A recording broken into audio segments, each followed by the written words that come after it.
ইছৰাইলৰ ৰাজধানী সমৰিয়াৰ ওপৰলৈ ঈশ্বৰৰ কঠোৰ শাস্তি অহাৰ কাৰণ কি আছিল?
নমস্কাৰ, আমাৰ ভক্তিবচন অনুষ্ঠানলৈ আপোনাক পুনৰবাৰ স্বাগতম জনাইছো। খ্ৰীষ্টীয় বিশ্বাসী লোকসকলৰ বাবে বিশেষভাৱে প্ৰস্তুত কৰা এই ভক্তিবচন অনুষ্ঠানটো হৈছে বাইবেল অধ্যয়নৰ ধাৰাবাহিক অসমীয়া অনুষ্ঠান।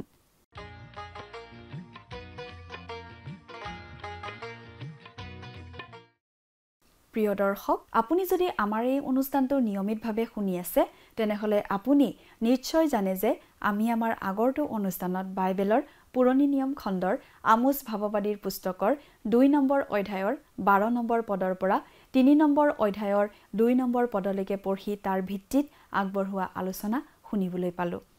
আজিৰ অনুষ্ঠানত আমি আমোছ ভাৱবাদীৰ পুস্তকৰ 3 নম্বৰ অধ্যায়ৰ 3 নম্বৰ পদৰ পৰা 15 নম্বৰ পদলৈকে পঢ়ি তাৰ ভিত্তিত আগবঢ়োৱা আলোচনা শুনিবলৈ পাম।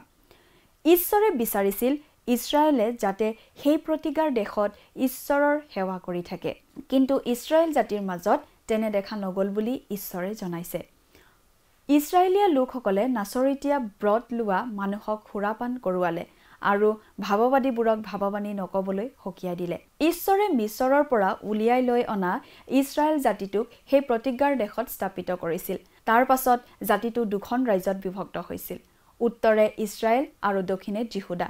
কিন্তু ঈশ্বৰে জাতিটো বিভক্ত হোৱা কথাটো আওকাণ কৰি গোটেই জাতিটোক একেলগে এটা পৰিয়াল হিচাপে সম্বোধন কৰিছে। ঈশ্বৰে তেওঁলোকক দুখন ৰাজ্য হিচাপে নাচায়, এখন ৰাজ্য এটা জাতি হিচাপে চায়। ঈশ্বৰৰ দৃষ্টিত ইছৰাইলৰ 12টা ফৈত মিলি এটা পৰিয়াল। ঈশ্বৰে জনাই দিছিল যে পৃথিৱীৰ সকলো পৰিয়ালৰ মাজৰ পৰা তেওঁ ইছৰাইলক বাছি লৈছিল। তেওঁ অব্ৰাহামক মাতি আনিছিল আৰু অব্ৰাহামৰ যুগেৰে ইছৰাইল জাতিটো সৃষ্টি কৰি তেওঁলোকক তেওঁ ঈশ্বৰৰ বাক্য দিছিল যাতে তেওঁলোকে গোটেই জগতক বাক্য দিয়ে। কিন্তু তেওঁলোক বিফল হৈছিল। আমোছে এটা বৰ ডাঙৰ প্ৰশ্ন কৰিছে। আমোছে কৈছে, দুজন মানুহৰ মাজত যদি মতৰ মিল নাথাকে তেনেহ'লে মানুহ দুজনে একেলগে খোজকাঢ়ি জানো গৈ থাকিব পাৰে? দুজন মানুহৰ মাজত যদি মত মিলে তেনেহ'লে তেওঁলোকে একেলগে খোজকাঢ়ি গৈ থকাত অসুবিধা নহয়। কথাবোৰ অধিক বহলাই চাবলৈ আহকচোন। এতিয়া আমি মূল আলোচনাটোৰ মাজলৈ আগুৱাই যাওঁ। আমাৰ মহান ত্ৰাণকৰ্তা প্ৰভু যীশুখ্ৰীষ্টৰ নামত নমস্কাৰ। প্ৰিয় শ্ৰোতা, আপুনি যদি ইয়াৰ আগৰ অনুষ্ঠান শুনিছিলে তেন্তে আপুনি জানে যে আমি এই কথাৰে সামৰিছিলোঁ যে আমি যিসকলে ঈশ্বৰৰ বচন জানো কিন্তু তাক আনক নজনাওঁ বা আনৰ আগত নকওঁ, তেন্তে আমাৰহে বিচাৰ গধুৰ হ'ব। লগতে ইয়াকো আমি কৈছিলোঁ যে জগতৰ সকলো লোকে আজি ঈশ্বৰৰ প্ৰেমৰ বিষয়ে আৰু ঈশ্বৰৰ প্ৰেম জনাটো প্ৰয়োজন। কাৰণ জগতৰ লোকক বৰ প্ৰেম কৰি ঈশ্বৰে প্ৰভু যীশুখ্ৰীষ্টত তেওঁৰ সেই প্ৰেম প্ৰকাশ কৰিলে। কাৰণ মানুহে নিজে পাপত পতিত হৈ নৰকৰ যি অনন্ত মৃত্যুলৈ গতি কৰিছিল, তাৰ পৰা পৰিত্ৰাণ পাবলৈ যি মূল্যৰ প্ৰয়োজন, সেই মূল্য মানুহৰ হাতত নাছিল। আমাৰ প্ৰিয় প্ৰভু পৰিত্ৰাতা যীশুখ্ৰীষ্টই কালবাৰীৰ ক্ৰুচত নিজৰ জীৱন দান কৰি সেই মূল্য মানুহৰ হৈ বহন কৰিছে। জগতৰ মানুহে আজি ঈশ্বৰৰ সেই প্ৰেমৰ কথা জনাটো দৰকাৰ। আমিয়েই সেই প্ৰেমৰ কথা জগতক জনাব লাগিব। আজিৰ অধ্যয়নত আমি যিহেতু আমোছ 3 নম্বৰ অধ্যায়ৰ 3 নম্বৰ পদৰ পৰা আলোচনা কৰিবলৈ লৈছোঁ, গতিকে প্ৰথমতেই আমি 3 নম্বৰ অধ্যায়ৰ 3 নম্বৰ পদটো পাঠ কৰোঁ, নহয়নে? পাঠ কৰিছোঁ, শুনিবচোন। এক পৰামৰ্শ নহ'লে দুজনে একেলগে চলিবনে? আন কথাত, দুজনৰ মত একে নহ'লে জানো দুজন মানুহ একেলগে চলে? নাই, নচলে, চলিব নোৱাৰে। এবাৰ এগৰাকী লোকে তেখেতৰ ভাৰ্যাৰ সৈতে একেলগে বজাৰ কৰিবলৈ বজাৰলৈ বুলি ওলাই গৈছিল। যাওঁতে বাটত মানুহজনে ক'লে, বোলো আজি আধা কেজিমান কেঁচা মাছকে কিনো। তেতিয়া ভাৰ্যাই ক'লে, নহয়, শুকান মাছকেই এপোৱামান কিনা যাওক। মানুহজনে ক'লে, কেঁচা মাছ। ঘৈণীয়েকে ক'লে, নাই, শুকান মাছ। সেইদৰে কেঁচা মাছ শুকান মাছ কৰি থাকোঁতে ঘৈণীয়েকৰ উঠিল টিঙিচকৈ খং। মুখ চুখ বেকা কৰি দাঁত চাত নিকটাই মানুহজনক ক'লে, যাওক, আপুনিয়ে বজাৰলৈ যাওক, কেঁচা মাছ কিনি সেইসোপা আপুনিয়ে খাই মৰক। একেবাৰে গাল দুখন বেলুনৰ দৰে ফুলাই ৰঙালাও এটাৰ দৰে হৈ দপদপাই ঘৰলৈ ঘৈণীয়েক উভতি গ'ল। কিয় জানেনে বাৰু প্ৰিয় শ্ৰোতা? কাৰণ তেওঁলোক স্বামী স্ত্ৰীহাল কথাত একমত হ'ব পৰা নাছিল। তেওঁলোকৰ কথাৰ মাজত মিল নাছিল। ইয়াৰে আমোছে কি বুজাব খুজিছে ধৰিব পাৰিছেনে প্ৰিয় শ্ৰোতা?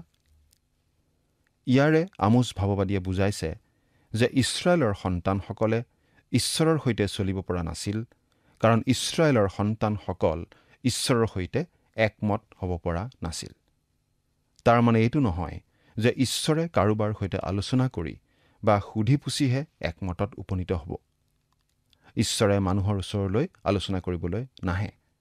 একমতত উপনীত হ'বলৈ মানুহেই ঈশ্বৰৰ মত মানি লৈ একমতত উপনীত হৈ তেওঁৰে সৈতে একেলগে চলিব লাগিব। কোনোবা এজনে কৈছে যে ঈশ্বৰে মহাবিজয়েৰে তেওঁৰ ৰথত যাত্ৰা কৰে।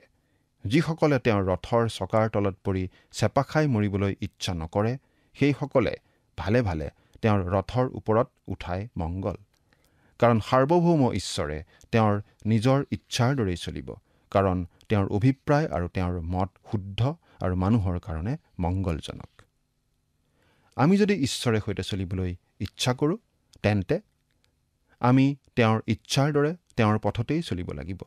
তেওঁৰ ইচ্ছা আৰু তেওঁৰ পথৰ কথাত তেওঁ কাৰো সৈতে কোনো ধৰণৰ আপোচ নকৰিব। যদি আমি তেওঁৰ পথ আৰু তেওঁৰ মতত এক হ'ব নোৱাৰোঁ, তেন্তে আমি তেওঁৰ লগত চলিবও নোৱাৰোঁ, আৰু তেওঁৰ সৈতে যদি আমি নচলোঁ, তেন্তে আমি তেওঁৰ বিৰোধী। আৰু আমি যদি তেওঁৰ বিৰোধী, তেন্তে আমি তেওঁৰ দণ্ডৰ যোগ্য পাত্ৰ। ইছৰাইলৰ সন্তানসকলৰ আমোচৰ দিনত সেইটোৱেই ঘটিছিল। আমোচ 3 নম্বৰ অধ্যায়ৰ 4 নম্বৰ পদ। চিকাৰ নোপোৱাকৈ সিংহই অৰণ্যত গৰ্জন কৰিবনে? যুৱা সিংহই একো নধৰাকৈ তাৰ গাঁতত গুজৰিবনে? চিকাৰ নোপোৱাকৈ অৰণ্যত সিংহই গৰ্জন কৰিবনে? নিশ্চয় নকৰে। সিংহই তাৰ নৰম তলুৱাৰ ঠেং চাৰিখনেৰে নিঃশব্দে, সজাগে আৰু সন্তৰ্পণে ঘূৰি ফুৰে। চিকাৰ নোপোৱালৈকে সি একো শব্দ নকৰে। কিন্তু চিকাৰটোৰ ওপৰত জঁপিয়াই পৰাৰ লগে লগেই সি গৰ্জন কৰি উঠে। সিংহ পোৱালীয়ে আগত একো নোপোৱাকৈ সি তাৰ গাঁতত গুজৰিবনে?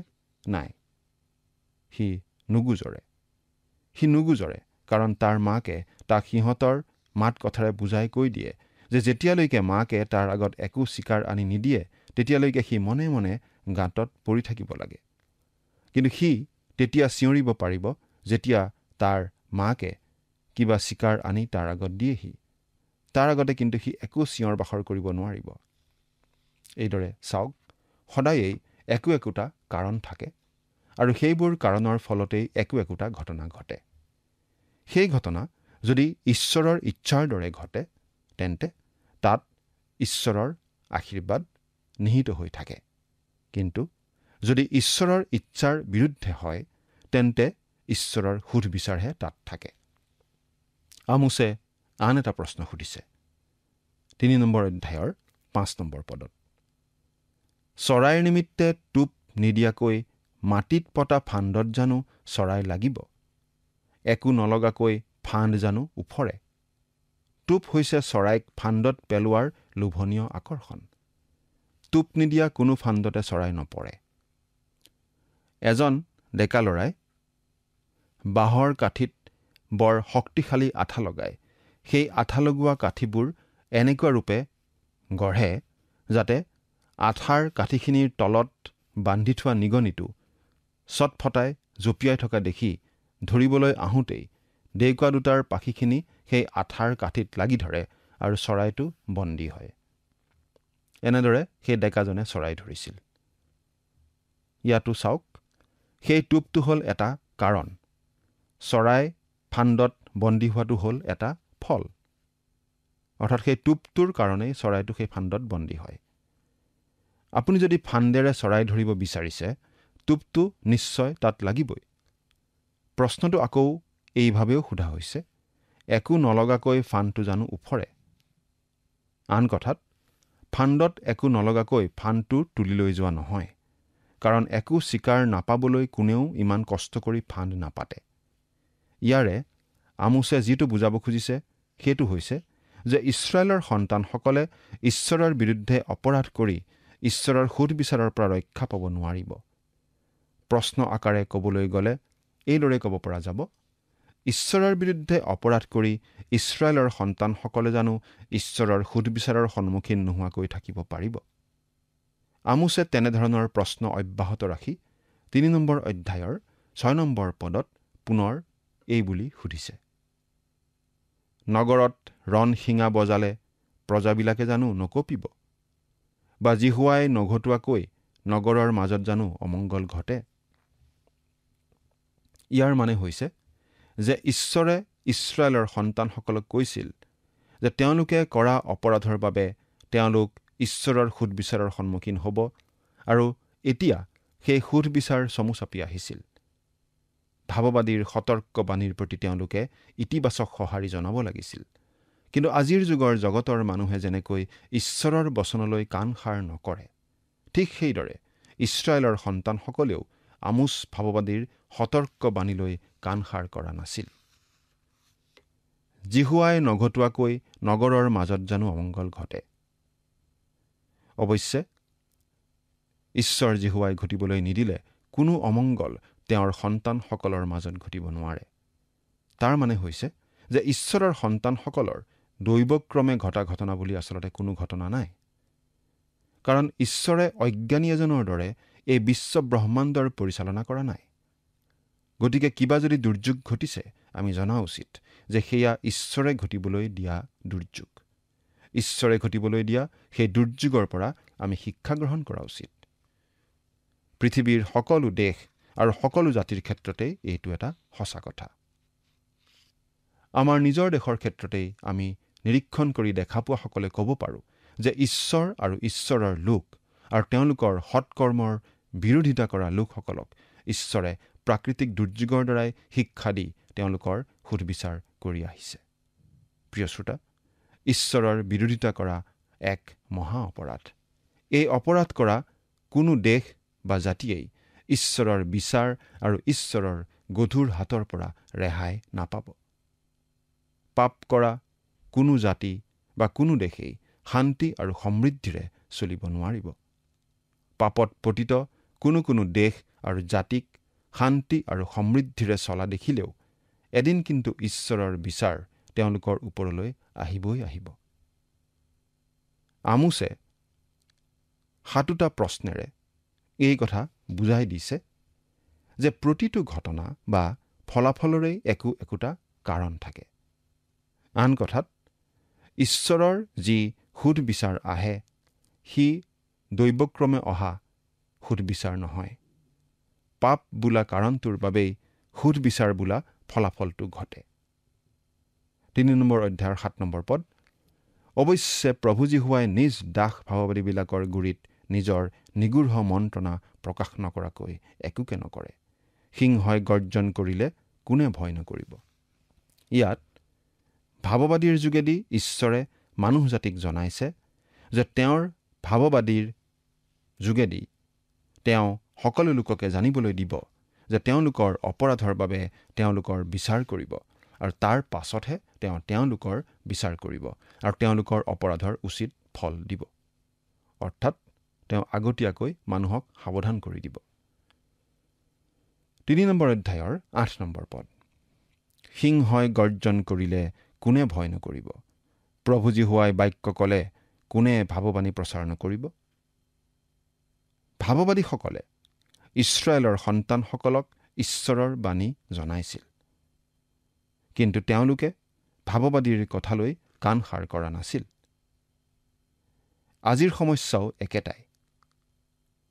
মানুহে যে ঈশ্বৰৰ বচন জানিব নোৱাৰে বা জনাৰ উপায় নাই সেইটো সঁচা কথা নহয়। কিন্তু মানুহৰ সমস্যাটো হৈছে যে তেওঁলোকে ঈশ্বৰৰ বচন শুনিবলৈ ইচ্ছা নকৰে। আজি আমাৰ হাতত বাইবেলখন আছে। সেইখন বাইবেলতেই আছে ঈশ্বৰৰ সমুদায় সতৰ্কবাণী আৰু সেইবিলাক সতৰ্কবাণী কাইলৈৰ খবৰ কাগজৰ খবৰতকৈও নতুন। কাৰণ কাইলৈৰ খবৰ কাগজৰ খবৰবোৰ কাইলৈৰ দুপৰ বেলাৰ পাছতেই পুৰণি হৈ যাব আৰু মানুহে সেইবোৰ জানিবলৈ ইচ্ছা নকৰিব। কিন্তু ঈশ্বৰৰ বচন কাইলৈ, পৰহিলৈ, এনেকি শেষৰ দিনলৈকে সদায় নতুন হৈ থাকিব। তেওঁৰ সন্তানসকলৰ ভৱিষ্যত আঁচনিৰ বিষয়ে তেওঁলোকক সদায়েই জনোৱাটো ঈশ্বৰৰ এটা নীতি। নোহৰ দিনৰ মানুহবিলাকক সতৰ্ক কৰিবলৈ ঈশ্বৰে নোহক 120 বছৰ সময় দিছিল। কিন্তু মানুহে সেই সতৰ্কবাণী উপলুঙা কৰি উৰুৱাই দিছিল। ছডম আৰু গমোৰাৰ বিনষ্ট হ'বলগীয়া কথাৰ বিষয়ে ঈশ্বৰে অব্ৰাহামক আগতীয়াকৈ জনাইছিল। সেইদৰে গোটেই বাইবেলখনতে ঈশ্বৰৰ সতৰ্কবাণী আগতীয়াকৈ দিয়া দেখা পোৱা যায়। জৈতুন পৰ্বতত প্ৰভু যীশুখ্ৰীষ্টই তেওঁৰ শিষ্যসকলক সতৰ্ক কৰি কৈছিল জেৰুজালেম কেনেকৈ ধ্বংস হ'ব। এইদৰে ঈশ্বৰে সদায়েই আহিবলগীয়া সুধবিচাৰৰ বিষয়ে আগতীয়াকৈ তেওঁৰ লোকসকলক জনায়। সেই একেটা কামকেই আমোচ ভাৱবাদীৰ যোগেদিও ঈশ্বৰে কৰিছে। অৱশ্যে আমোচ ভাৱবাদীৰ সময়ৰ মানুহবিলাকে তেওঁ প্ৰচাৰ কৰা সতৰ্কবাণী ভাল পোৱা নাছিল। মানুহে সতৰ্কবাণী কেতিয়াও পচন্দ নকৰে। আপুনি যদি সত্যতা প্ৰচাৰ কৰি ঈশ্বৰৰ সুদবিচাৰৰ বিষয়ে মানুহক জনায়, তেন্তে মানুহে আপোনাক নিৰাশাবাদী বুলিহে ক'ব। কিন্তু আমি এই কথা অতি স্পষ্টকৈ জানো যে ঈশ্বৰে তেওঁৰ পদ্ধতিৰ দৰে তেওঁৰ কাম কৰি গৈ থাকিব। প্ৰতিটো ফলাফলৰ এটা কাৰণ থাকে। ইছৰাইলৰ ক্ষেত্ৰত কাৰণটো হৈছে ঈশ্বৰৰ বিৰোধিতা কৰা, আৰু তাৰ ফল হৈছে ঈশ্বৰৰ সুদবিচাৰৰ সন্মুখীন হোৱা। পাপত পতিত হোৱাৰ সুদবিচাৰ ঈশ্বৰে কৰিবই। ঈশ্বৰে এই কথাটোকো স্পষ্ট কৰি দিছে যে ভাৱবাদীসকলে ঈশ্বৰৰ ভাৱবাণী ঈশ্বৰে ক'বলৈ দিয়াৰ দৰেই অকণো ভেজাল নকৰাকৈ ক'বলৈ বাধ্য হৈছিল। ঈশ্বৰে ক'বলৈ দিয়াৰ দৰে নোকোৱা মানে সেয়া ভয়ানক কথা আছিল। তেনে ভাৱবাদীসকল ঈশ্বৰৰ দণ্ডৰ যোগ্য ভাৱবাদী আছিল। ঈশ্বৰ হৈছে সিংহ, আৰু তেওঁৰ বচনখিনি হৈছে তেওঁৰ গৰ্জন। সেই সিংহই যেতিয়া গৰ্জন কৰে, তেতিয়া ভয় নকৰাকৈ কোন থাকিব পাৰিব? কিন্তু দুখৰ কথা যে উদাৰপন্থী বাইবেল শিক্ষকসকলে ঈশ্বৰৰ বচনখিনি ঈশ্বৰৰ বচন হিচাপে গ্ৰহণ কৰিবই নোখোজে। সিংহৰ গৰ্জনলৈ তেওঁলোকে ভয় নকৰে, কাৰণ সিংহৰ গৰ্জনৰ ভয়াৱহতা তেওঁলোকে বুজি নাপায়। সেইকাৰণেই তেওঁলোকে নিজৰ ভৱিষ্যতৰ বিপদ নিজেই চপাই লৈছে। উদাৰপন্থী হৈ তেওঁলোকে শেষৰ ফালে বৰ আকাশ কুসুম আশা কৰিছে। ঈশ্বৰৰ কোনো সুদবিচাৰ বা দণ্ড তেওঁলোকে নুই কৰিছে। কিন্তু আমি এতিয়া নিজৰ মৰ্ত চকুৰে যি দেখিছোঁ, তাৰে কিন্তু মানুহৰ অৱস্থা বেয়াৰ পৰা অধিকতৰ বেয়া হোৱাহে দেখিবলৈ পাইছোঁ। পাপ থাকিলে একো ভাল আশা কৰিব নোৱাৰি। আমোচ 3 নম্বৰ অধ্যায়ৰ 9 নম্বৰ পদ এতিয়া পাঠ কৰি দিম। তোমালোকে অছদোদত আৰু মিছৰ দেশত থকা অট্টালিকাবোৰৰ ওপৰৰ পৰা প্ৰচাৰ কৰি কোৱা যে তোমালোকে চমৰীয়াৰ পৰ্বতবোৰৰ ওপৰত গোট খোৱা, আৰু তাত কিমান মহান কোলাহল হৈছে, আৰু তাৰ মাজত কেনেকুৱা অত্যাচাৰ হৈছে চোৱা। অছদোদ পলেষ্টিয়া দেশত এতিয়াও আছে, আৰু আমি এই অছদোদৰ বিষয়ে লিখি থাকোঁতে অছদোদ ইছৰাইল দেশৰ অধীনত আছে। ইয়াৰ কোনো কোনো বাসিন্দাই ওখ ওখ পকা ঘৰ সাজিছে। নগৰখনলৈ পাইপলাইনেৰে তেল আনি শোধনাগাৰ এটাও নিৰ্মাণ কৰা হৈছে। এইবোৰ দেখি শুনি বহু বাইবেল শিক্ষক আৰু শিক্ষাৰ্থীসকলে ক'ব খোজে যে অছদোদৰ ক্ষেত্ৰত দিয়া ভাৱবাণী সিদ্ধ হৈছে। কিন্তু আমি ক'ব লাগিব যে এইটো এতিয়াও সিদ্ধ হোৱা নাই। অৱশ্যে সিদ্ধ হ'বৰ দিশত আগবাঢ়ি গৈ আছে। কেৱল অছদোদৰ পকা ঘৰবোৰৰ ওপৰৰ পৰাই নহয়, কিন্তু মিছৰ দেশত থকা পকা ঘৰবোৰৰ ছাদৰ পৰাও ঈশ্বৰৰ সেই ভাৱবাণী ঘোষণা কৰিব লাগে, মিছৰীয়াসকলৰ বাবেও যি ভাৱবাণী ইছৰাইলৰ সন্তানসকলক দিয়া হৈছিল। তাৰ পাছত চমৰীয়াৰ পৰ্বতবোৰৰ ওপৰত গোট খাবলৈ আহ্বান জনাই তাৰ পৰা চাবলৈ কোৱা হৈছে কেনেকৈ ধনীবিলাকৰ অত্যাচাৰত দৰিদ্ৰবিলাকে কোলাহলৰ সৃষ্টি কৰিছিল। সেই অত্যাচাৰ পলেষ্টিয়া আৰু মিছৰীয়াসকলেও দেখি ইছৰাইলৰ সন্তানসকলক গৰিহণা দিছিল। ঈশ্বৰক নজনা পৰজাতীয় পলেষ্টিয়া আৰু মিছৰীয়াসকলেই যদি তেওঁলোকক গৰিহণা দিবলগীয়া হৈছিল, তেন্তে পবিত্ৰ ঈশ্বৰে গৰিহণা নিদিব কিয়? কিন্তু এইটো ঠিক যে ঈশ্বৰে কেৱল গৰিহণা দিয়াতেই ক্ষান্ত নাথাকে। ন্যায় বিচাৰ কৰি তেওঁ অন্যায় আৰু পাপ অপৰাধৰ প্ৰতিকাৰ সাধিবই।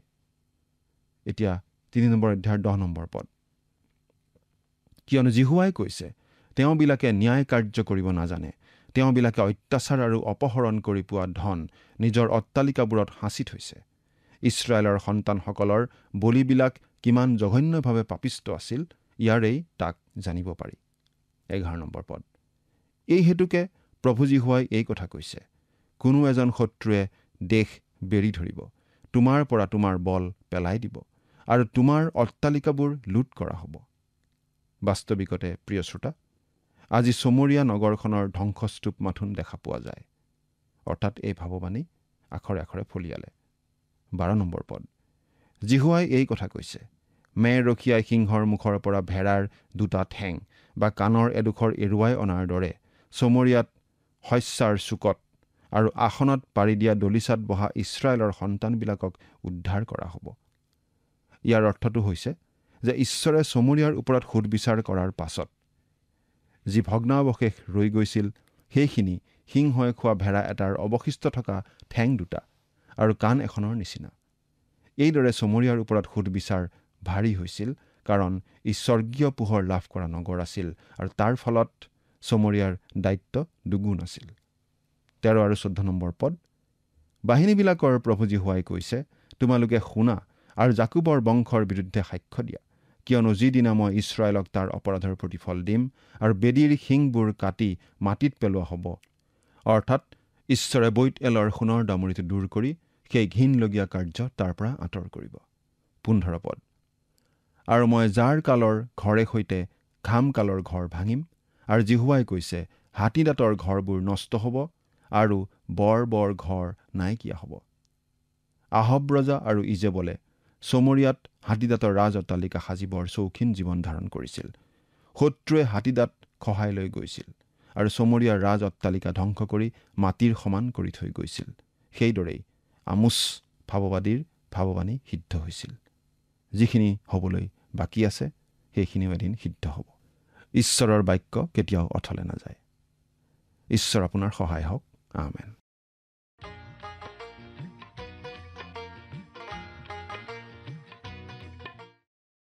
পেলেষ্টাইনত বাস কৰি থকা অমৰীয়াবিলাক অতি ওখ আৰু প্ৰবল শক্তিশালী লোক আছিল।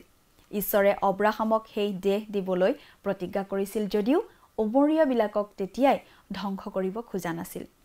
ঈশ্বৰে অমৰীয়াবিলাকক সুযোগ দিছিল পাপৰ পৰা ঘূৰি ঈশ্বৰলৈ আহিবৰ বাবে। তেনেদৰে 420 বছৰ ঈশ্বৰে বাট চালে, তথাপি অমৰীয়াবিলাক ঈশ্বৰলৈ নাহিল।